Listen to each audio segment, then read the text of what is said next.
Dogs don't see a baby. They see their baby. They guard them, follow them, and stay close like tiny bodyguards with fur. Every nap becomes protected. Every cry becomes their mission. This isn't training. This isn't instinct alone. This is love without words. And the most beautiful part?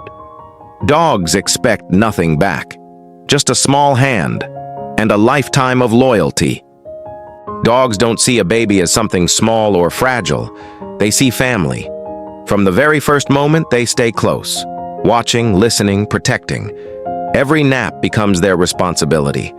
Every tiny sound gets their attention. They follow softly, sit patiently, and guard without being asked. This isn't training, it isn't obedience, it's a quiet promise dogs make without words, to love gently, to protect endlessly, and to stay loyal, even before the baby knows their name.